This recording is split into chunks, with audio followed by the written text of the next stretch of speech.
Could you maybe tell a little bit about how your work, I'm sitting in front of it, or at least a part of it, how decay manifests in it? In a lot of different ways, because decay, and I think I'm going to keep it short because otherwise I'm going to talk for very long without so decay, I think it's in all of the works really visible, because the loam that is being used on the wall piece actually comes from the saying goodbye to an artwork that you see on the video. So that's where actually like a very personal but a huge monumental work with loam, like a material consisting of clay, hay and sand, we said goodbye to, and all the material was given away. So people could pick it up, people could use it again. So a lot of artists picked it up, but also someone from Groningen who came to pick up like 1,000 kilos of loam for isolating his sauna, which is really interesting. So now it sort of lives on in different new lives. Yeah. Interesting, thank you. And then I remember you also saying something when we met to discuss decay, but also your work in general, how for you also taking up space, or with your work and with the research you do, is a big part of what you do, actually, of the conceptual argument that you're making with what you're doing. Yeah. Can you say something about that and also the temporality of it? Yeah. I mean, it's quite an interesting thing, because in general, like, I'm also quite interested in ways of how things can be forgotten, or like that things also like have an end life, just as we die at some point and our legacy or like our lives just stop. So I find it also really interesting to relate that to artworks, because the artworks also have a life. So it's difficult because personally I would like to also be forgotten sometimes, you know, because it's so easy to be present but so difficult to be forgotten, or to not be present. And then the works themselves, they're all like in that sphere of falling apart, or like a funeral that you see, in a house that is just a frame, an office like installation that looks really neatly cut but actually is cut by hand and is cut on the verge of the objects almost falling, or almost like just holding together. So, and also this piece is really related to that, like objects that are falling, but still the childhood thing that you do when you build up all sorts of like structures to dive into and hide or have fun and play, and now they're in this sort of cave protective like composition. So it's really like sometimes I'm also a bit confronted because my works are quite big. And then you would assume that they take up more space. They do, like literally they do take a lot of space. But then in like the aftermath of it, they're all just gone. So they don't exist. Or if a work gets to be shown again, then it's for a very particular moment, for a very particular goal, and again, very particular translation to the community that it relates to in that city or in that space.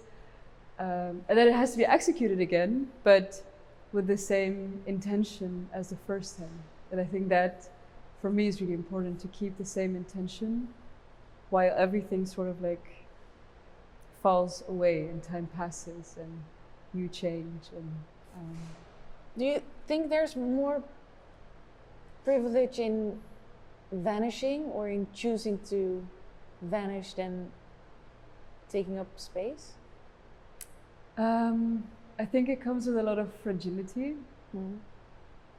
Because, for example, we arrived in the Netherlands as refugees, so for us it was a necessity to be able to not be found, to be forgotten, to not have your documents, because if there's any sort of trace of you, I mean, we didn't have documents, but still, if you go through all these routes, like your documents are even being taken away. So, and there it was a necessity.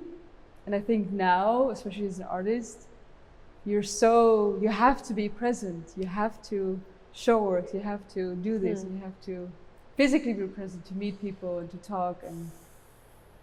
And I am curious, like, yeah, maybe it is a huge privilege in order to withdraw yourself from it and be like, okay, it's also okay that I'm not there, and that other people have to carry it, or that you just have to do with the fact that you see the work and not the artist. So I do think in relation to the field of arts, it is a huge privilege. Yeah, Gio, I'm thinking about you and also about your work. Also in relation to, because it's a sound piece, so we don't see it. We saw it during your performance. There's things to look at. Yeah, that's true. That's true. But again, it kind of relates also to that question of vanishing and only being partially there and not too visible. Is that a... Well, I'm very interested in a kind of absence that is present and troubling this sort of binary of present and absent. And I think that I feel that way because of how, let's say, historical and personal narratives that I relate to or that reflect my experience, and also those narratives that I'm interested in that may not reflect my experience, but I might share something with, there is a sense of being in pieces, or that there is a sort of fragmentary sensation to life. And I feel like that's a position of conditions. So that's just the conditions that create that manner of being and of rendering the self. And instead of, the piece in some ways allows those spaces to exist.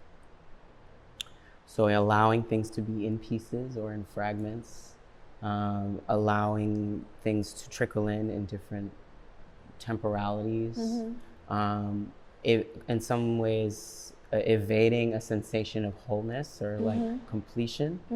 And that is sort of to unsettle, I think, this idea, the object, or sort of this idea of the object, but then also to find different sensations and affective sort of sensations within that lack, or within that sort of feeling of fragmentation, absence, or gaps or holes. Some of those sensations are pleasurable. So some of, for me at least, you know, there's some of them have evoke memory or a certain materiality. Also in terms of scale, you know, something that sounds very close up but is very far away. Small sensations of touch that are suddenly very loud, you know, feedback or recorded sounds that come from some other room somewhere. This sort of playing around with scale that to me is about unsettling this idea of present and absent, that kind of a binary. To me, it's like, you know, Decay is a threshold space. That's why I'm interested in it, you know? It's a space where things are starting to, new life is starting to form that is maybe moving at a different temporal scale than a human scale. And it's a scale that often humans are afraid of. We are like, when we see decay, we're like, oh, you know, there's like an anxiety or a fear. It might move kind of slow, it creeps up on you, it has this sort of feeling, right? But it is also, it's not just a space of sort of death, it's also a space of transformation. And nothing ever really goes away.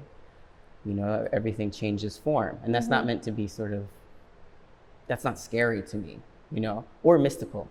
But I also, you know, I am let's say in this piece, very much choosing the sounds and deciding which things to put in. It's a story, you know, on some level. It's about creating and participating in a kind of narrative, I don't know, approximation of that. It's not like I'm shining a light on any like particular sort of truth. I don't know if that answers your question. Yeah, it does. It also There brings is no up... answer. The answer is 0. No, Yeah, no, it also brings up a lot of different questions or new, I don't know. Also what you said about scale, I think is interesting. You really see it quite clearly in this particular manifestation, that you hear something high up and then you feel like, or you hear something low and you also feel like you want to move your body in a particular position, and that already creates some kind of comfort sometimes, or discomfort. Or discomfort, Yeah. or it's and then, you hear something. So I get what you're saying, and I think also with decay, what is interesting, or what I find interesting about it as well, is this kind of no beginning, no end. So first it can almost feel like it's too lovey-dovey or something. Everything comes and goes, and at the same time, some things don't decay, or That's just they stay, and also how you relate to that, and it can also be like plastic. Yeah, True. and sometimes you really want it to decay. That's another thing I had a question about actually, because to me decay has a very material resonance. It's a way of describing, a word sort of that describes a material transition, and it isn't. I don't know. It has almost a visceral feeling, you know, and it's not the same thing as disappearing. No. To me, it's actually a kind of a metaphysical process that changes, you know. Process them more. And I wonder, like, does decay have a temporal? What is the timing of decay? Yeah. You know, what is the? I don't know. I'm asking you or any of you. You know, like what is the kind of is it just a kind of word, as a kind of construction, as a way to describe something, this kind of material process, because it also has, I would say, an affective charge that is sort of repellent. You know, like people are like, oh, you know, something is decay, you put it away, it's rotten, you don't eat it, you throw it out, you want it out of your life. It's not, you know, unless you're like Oscar the Grouch, you know, my hero, personal hero. Decay, it has information, and that's not meant to be sort of sentimental or something. Like, it has, it's the feeling of the past, or it's like a process that holds sort of a lot of haptic information that's about touch, smell, the senses, touching on sort of ways of knowing that are beyond sight. To me, anyway, you know, when you smell something, if you smell something, you're like, you know, you have there's a physical reaction. So that's interesting to me, because this space doesn't necessarily feel that way. I don't feel like, oh my God, like, ugh, there's like worms crawling in the walls or something. You know, it's clean. It's very clean, And so I think I'm curious about how you see, you know, our works fitting into that particular framework. Yeah, but just to bring something in, like, I don't think decay necessarily has to mean rotting. I think it's I mean, of course, it's a definition, especially when you look at it from a material point of view, or like food-wise point of view. But I don't think decay in itself I think it also manifests in different ways in materiality. For example, I think there's also sometimes what we call a decay in how you think, like dementia or Alzheimer's being seen as a decay of your understanding of the world that through this mental disease comes into play. But I also feel like it's also a difference of definition. Like, what does decay mean, and who gets to decide what that definition is? So, for example, if we relate it to food, like a general rule that my brother really keeps a perfect eye on is you're actually you're not allowed to bring food or eat food that is outside of the fridge for more than 2 hours, because that's being seen as something that could actually cause discomfort and start rotting, and you can get ill from it. I never did that. I never do that, and it's so hard for me it's so hard for him to understand that actually those 2 hours don't really make a difference. He doesn't bring anything of food when he knows he has to travel. Whereas I'm like, yeah, but you could also try. Maybe you can try for 3 hours, maybe 4 hours, and then you see that it's quite fine, you know? Usually, unless it's really hot or something. Or it's like chicken. Yeah, chicken, you gotta watch raw out. Chicken. But just vegetables or some sort of rice, stew stuff. So I also, maybe, as you said, we're very afraid of what it is that could benefit us in a harmful way if it's rotting or if it's in that way decaying. Well, decay in that sense is just bacteria, right? Yeah, exactly. But I don't think it's necessarily. Depends which bacteria. Yeah, of course. But I think still, like your body some of them can, are very good, huh? Yeah, it's your true. body can adjust to it as well.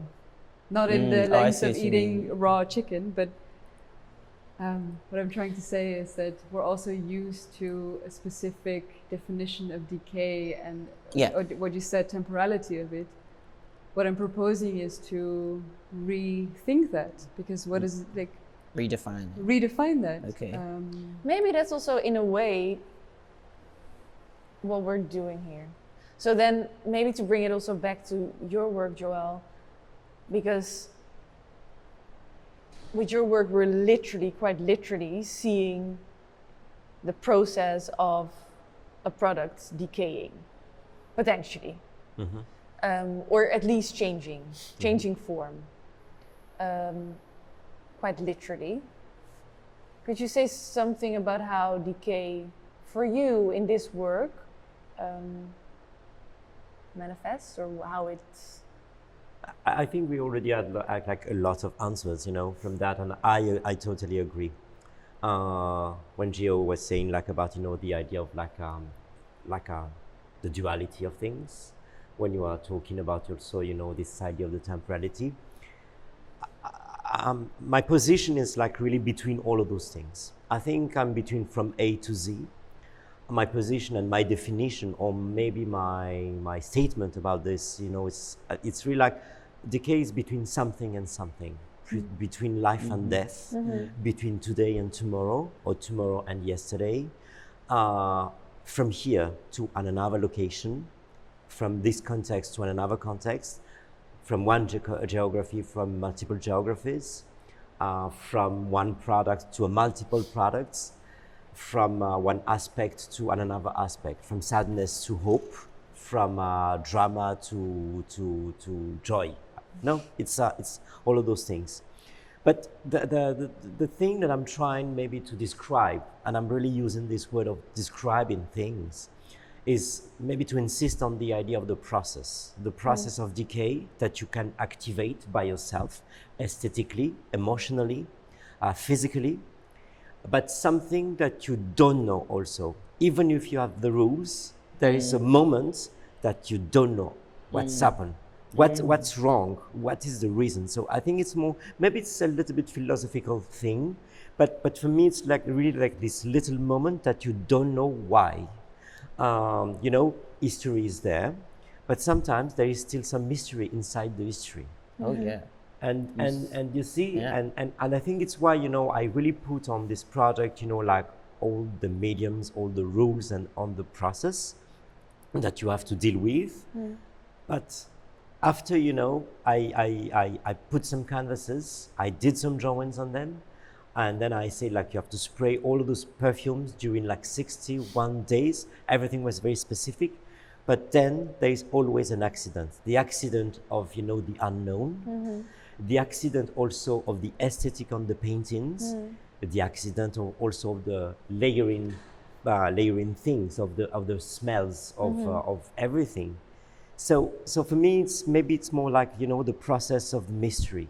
The process of the unknown. I like when you're talking about, the bacteria. Of course, even the bacteria, there you have many choices: good, not good, bad, something. So I think there is no truth. There is no good. There is nothing bad. But maybe we can live this mysterious process. But aesthetically, for me, it's very important, because I think I'm an artist, and I think we are artists, so at the end, we need some results. Emotionally, because I think as an artist, we are also talking, to the audience, to an audience. We are maybe trying, to bring some messages. And then, mysteriously, I don't know if it's right, I think that can be the statement. The other point, you're also talking about the temporality. We kind of know actually what is the temporality.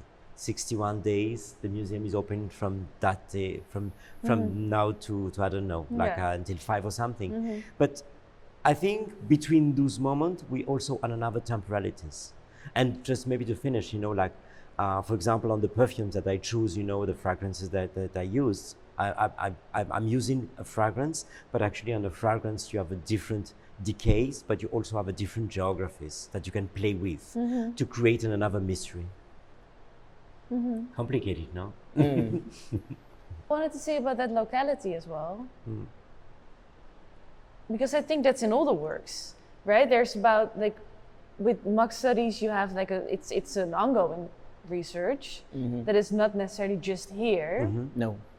And then with your work, quite literally, like it's in different places and people do different things with the loam that you then divide, or and then also what will be quite interesting when we are breaking it off and it won't fit through the door, so we have to, like, make it in something else. Then we discussed also with your work when it's moving perhaps in a different place, maybe new layering, a new locality, what does that then mean? And then with your work, I know also since it's an ongoing research, it's about this locality as well, right? So what does it do when it's in the US, or when you actually link those localities to each other and You know what I'm Go ahead. just starting, you know, like with the idea of the context. I think the context is something it's very important. The context is your mood, the context is your geography, and the locality is the beginning of something, you know. Even, for example, when you're born, we always say, like, born somewhere. You're born not, of course you're born, you know, with your parents, but you're born with the temporality and the geography. So maybe, you know, it's just the starting point of everything. And the starting point of the formula, the locality, the starting point of the formula of the decay. On my perfume, it's very clear. Like, you know, I went in some specific choices, shops, or producer, from Madagascar, you know, to Holland, from Holland to France, France to Mali. So I think this combination are creating the formula. This localities, those geographies are creating actually, you know, the magical points of the decay, maybe. And when you're asking, like, you know, the US, what is the reaction? And for me, like, if you ask me what will be actually the result of this work in the US, I love the answer and the idea that I don't know for the moment, you know? So maybe we can live also in, you know, this kind of a floating moment, this floating answer. I don't know, huh? Okay. But I also have you want to go? No, go ahead. I have a very practical question, because I was really curious to hear about your works in general, like how the life is going to continue of the artworks, like after the show, because I feel like, especially when we talk about temporality and context and space and geography, like I felt, because it did have a lot of different lives. It was in Stuttgart, it was in Tent, in Rotterdam, different. It was completely different. Like that was. So I also made a lot of adjustments to make it fit harmoniously within the space, and also with your work. But I also feel like maybe like walking into the Stedelijk every morning with the build-up and going away. I'm also really curious, like how much that also influenced the way that I applied the loam, the way that in the end I decided to clean all of the beams, because they were quite like it has smudges everywhere because of the transport, and the person who helped me, Gokai, he used a very heavy graphite pencil. I intended to like let it all stay, but then in the end I decided to clean it. So I'm just really curious, like also understanding now, for example, the loam itself, it initially in every other space than in Stedelijk, it would, like the loam would crack and it would fall down, but in this space, because it's so like it's a huge honor also. It's right? air conditioned, so it means the temperature, the humidity, everything is completely controlled. Oh wow, yeah. Which then in effect, the loam doesn't crack anymore because it's kept in this most perfect condition. And it's something we can't change, you know, because it's not possible to have this particular space within the whole museum with its own audiences to be different. So I'm also curious, like, to reflect back on my own process, like, unintentionally, did I make or were my ways of working influenced by this? Would I have, like, or did I maybe make it more crazy just because to like counterbalance that, you know? And I'm curious, like, it's how that very, was it's for very you. interesting because you're asking, our own definition about decay. Yeah. And it's very interesting because, I think there is no influence. I think we have the same language. Yeah. You was talking about, the idea of like duo, binary thing. Yeah. We're talking about the process. You are talking the space between, the time between. So maybe visually, I think maybe we have something to do together. Maybe there is some influence or something. But first of all, I think we have the same language, and I think we are talking about the same thing, starting from you and also, to you. And then, when you're installing the show personally, and when installing the show, you always watch, what's happening around. Maybe from your side, it was super defined, maybe, like, like everything. But with Gio, I was really listening. And I really like the idea, like suddenly, your radio is like interacting, like kind of like a little mistake between, the little space, I like that too. And maybe from your side, you like, because you really design your thing. So it was an existing work. Existing work. Yeah. But with Gio, I really felt it. I really loved the moment when you're like spending like almost like half a day like watching the whole. And it's like, okay, what is he watching? But it's also I always like generally on artwork the idea of the mystery. As an artist, we don't have any solution, essentially. We are not going to change the world. We are just like trying to question the world. And maybe taking the word, to another window. So even between artists and artists, of course, we are doing the same thing. Gio, say something now. Okay, I'm sorry. Talk. Context. Yeah, I was gonna say that. Of course, I my background is in the performing arts actually for a long time, and I'm a musician, which is those fields are inherently collaborative fields, and you have to always play together. That's how and you grow up doing that, and it's a huge part of life. So I enjoy the experience of being in an exhibition with other people and kind of responding in different ways that are unanticipated, things that I didn't know were going to happen. The work, so this work, which has been presented in a number of institutions, not just in the Netherlands, but also in the United States, in New York, and then in Canada and Vancouver. And so it has been sort of, let's say, remixed, in different locations. And it responds, let's say, to the structure of the room that I'm in, the building. I ask for floor plans. It's very much, I'm thinking about, okay, what is the history of the building? But a lot of that stuff doesn't necessarily show up, let's say, in terms of how the content of the work, like the recordings themselves or what is actually being heard. So for me, the research that's presented in these sonic fragments, both through the radios with the text that's being recited and read, this kind of sound piece, as well as these sort of fragments of different textures and sounds, that's part of, let's say, a constellation of research that to me is almost about a kind of, let's say, a field that is beyond, so beyond that it is imminent. So that it is something that is ongoing. It's not something that, and that's within, let's say, a fictional framework of this work. So I don't think that's true. Like I don't think the sounds of coins are like imminent or something, really. But I think, but I'm proposing, it's a proposal on some level that the same research, the same material is kind of this ongoing sort of constellation that exists everywhere. The tricky part about that, right, is that, let's say, in terms of context, which I, of course, exist inside of. I'm not suggesting that I don't. I'm always in context. That's an assumption that I always make, just to be clear, I for sure am in relationship to the world that I am in and the conditions that have, all the time. And the work is no different. But the idea, I think, is that histories that have been undocumented or considered peripheral things that are not easily coded within the frame of sight, things that haven't been written down, people that we don't know about, ancestors whose names we don't know, things that all of that stuff, you know, it still exists, right? It's not that it doesn't just because it is unable to be located. So then the question becomes, you know, how is that alive? How is that enunciated and articulated? We don't really know, right?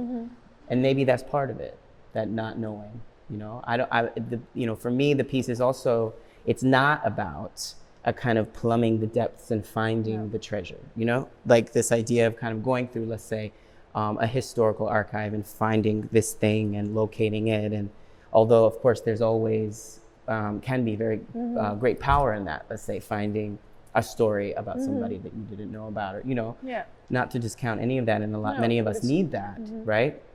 But it's almost this proposal, let's say, almost like a thought experiment of a beyond that, as a manner of an expanded field of that is an escape. It is like so the tricky part though is once you get into that space of like everything is nothing and nothing is everything, all this kind of shit, you know, it can get very vague, or it can get, you know, very kind of generalized in a way that then what is it, you know?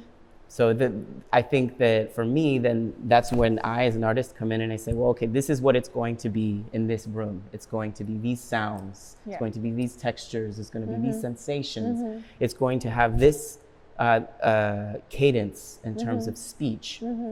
I would like to propose something Go ahead. to that, because I feel like, okay, so we're talking more about like historical aspect, right? Like not necessarily, like I'm not talking about a very specific artwork or material or anything, but in general, in a philosophical way, I think I feel like it should be more about how can we rewrite histories that are, in essence, not complete or even wrong, rather than trying to. Because I do that in my work too, like, and now listening to you, I'm also questioning myself. Like, indeed, I'm so interested in telling the stories that are being kept untold, like the stories of my mom. And, sure, me too. but of course, I know my mom, so I know it's okay. Like we talk about it, and she like consents for me to share. But sometimes I also wonder, like, what if stories don't want to be told? You know, exactly. Like, what if people don't want to be named or objects and want to be shown. Totally, yes. That's kind of what I'm saying, though. So, you know, exactly. And I think I feel so interesting between us is that we're so aware of it. You know, like we understand the implications of all of this. But I feel like within the field of the arts, there is sometimes not enough space to actually ask the question: do we actually why are we wanting to share this story of someone, and would that person consent to it? Oh, that's true. Even that person not being alive at the moment. Because I feel like we're putting so much focus on trying to unravel untold stories, including myself, whereas so much time also gets lost within the art historical context to rewrite the story that was actually in itself already wrong. Like, there's so many people being excluded from, for example, history books when it comes to Persia, or when it comes to mathematicians that actually grounded and guided the whole field of maths that are being completely like taken away from all of like, but also queer identities that are being erased from books. In all different contexts, and so I'm also questioning now actually myself, like, am I enough aware of the fact that maybe stories or materials or things? I think it's about the manner of articulation. I think that intention is important, but also, as you say, like it's a lot. I think about, you know, the manner of approach. Definitely. You know, like and so. Let's say, and the ethicality of it. The ethics, and actually, on some level, we are not separate from those histories, right? We are a continuation, right? So if I'm not separate from the world, and I'm not separate from history, right?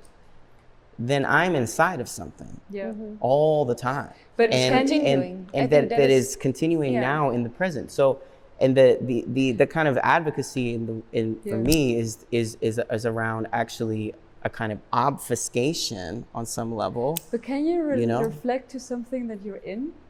For That's the example, question. I don't know. I kind of think you can't. I think you can't not. Like, I think, you know what I mean? Like, you can't get out, right? So to me, Muck Studies, to me, the character started out as this person who wanted to get in the water.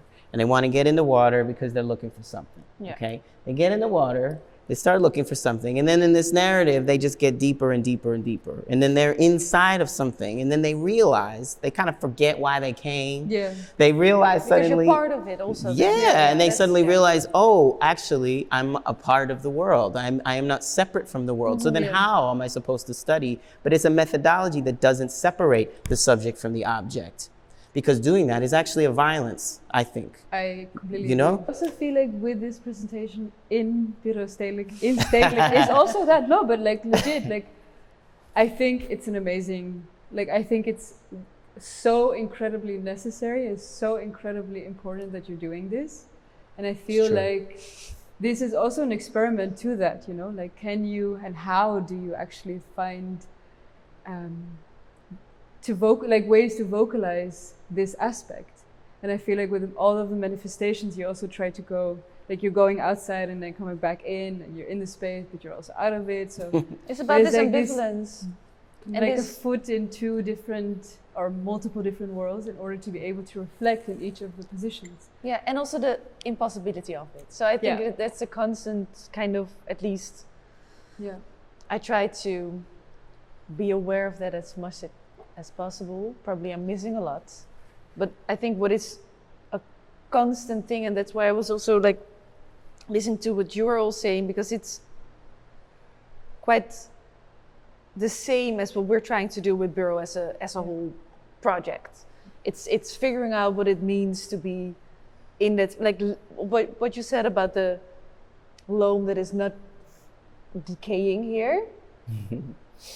What does that mean? So what do we do here actually if we're trying to conserve something, whilst at the same time I'm well aware of the fact that everything is changing all the time. Yeah. That is a given. But then here we're trying to fight against these rules almost, but and at the same time trying to discover or realize that actually this change is all we have and the most important thing that there is. So it's this weird position where you're in, and then also from a curatorial perspective, inviting people in to reflect on it, discuss these things, and then again about temporarity, of course, as well. It's about what you can do with that time. And I totally believe that that you can make a difference, or something can be different, or you can feel, and you can always feel it. You can always, like for example with your performance, you can feel that for that moment at least something else was going on. Yeah. And then there's maybe different rules or different ways of relating to something. But maybe the new idea of the change is now is like maybe to interfere with something, creating a tension. And I think, you know, like through the experience that we are having right now, you know, on this mission, this exhibition, which actually it's not called exhibition anymore, it's called manifestation. It is. So I think it's all those kind of a little tension that you are creating through definition, through action, and through also the location. Maybe it's to transform an institution to a playground and to redefine the idea that the artist can play actually inside, which is we are not allowed to play anymore. Really. I think the Buro is like giving us, you know, like the essence of like being an artist and the idea of the game, but with attention. But you know, the main thing, it is true. It took us like, I don't know how many years, you know, to open a restaurant inside, you know, a hairdresser, for example. It took us how many years to create this idea of the concept store? The word, I mean. Like suddenly you can eat, you can buy clothes, and you can buy shoes, and you can buy things. So maybe, you know, the next following years, maybe in a museum you can cook immediately. So I think for me the question is also there. Yeah. Is there something any of you, of all of you, would like to add or feel like, okay, this is something that is actually important to mention also for people to, if they go and see the manifestation? Is there something? There is no message, so there is no message and there is no solution. Well, it can be a debate. Yeah. It's not. I think there is no answer for this kind of question. It can be a debate because we invite, the people to climb to climb on the edge of something. So I think for the moment it's too early to give you an answer properly. Like that's the expectation. Let them be surprised. Figure it out. To me, the work is really, the sort of intention is to sort of guide people into a reflection, into an understanding of themselves. The holes, they don't lead anywhere. Yeah. They lead back to you. So it's a kind of, that's how I want people to feel when they leave the work. I think with all of our works, it's so fascinating to see how many hands and people and steps were before the work got presented here in the space. Even though it's probably one of the, at least for my work, one of the most neatest way to present it, there was still so many negotiations and so many compromises and so many conversations to actually build on site, which rarely happens in any museum. Like, it's impossible. Or to be able to, that there is a moment of spraying that also connects you as a team on Joël's work. Every spray, you see it. Also with you, there's so many sounds and references, and someone recorded it and someone sang it and someone edited it and then someone else played. So I feel there's so many traces of steps and people involved that I would also really like to thank. Thank you. Thank you all. Thank you for being here.